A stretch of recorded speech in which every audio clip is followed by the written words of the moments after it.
اقدم بدی وطن گام پو گام د ښکلا ستوري د امن پرنجو بدی کړم دواړې سترګې تورې د اسمان د شنو اوبو بدی.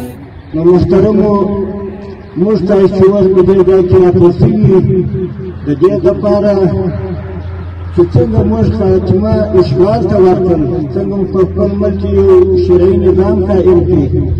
نو لکه هغه د اشغال خاتمه چې پر موږ تاسې فرض وه، نو اوس د خپل ملک حفاظت هم راباندې فرض دی.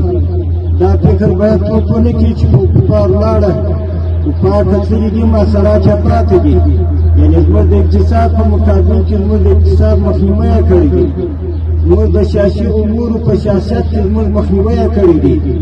دا معنا چې په دنیا کې نه یوازې په افغانستان کې، په دنیا کې چې هر څه پېښېږي هغه ته لاس نه نشي، خو په افغانستان کې که لږ څه پېښ شي هغه دنیا ته رسوي. دنیا په یوه تاپوخوي یو ډرامه جوړه کړې ده.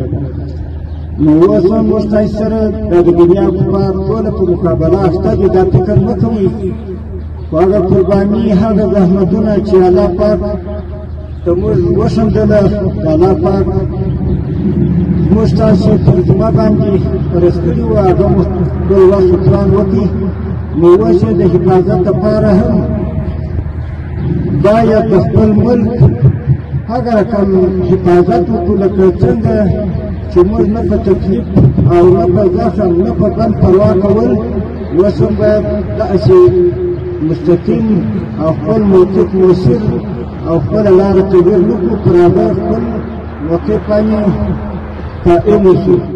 سپیرې دښتې به ستا په سرو ګلونو کړم سمسورې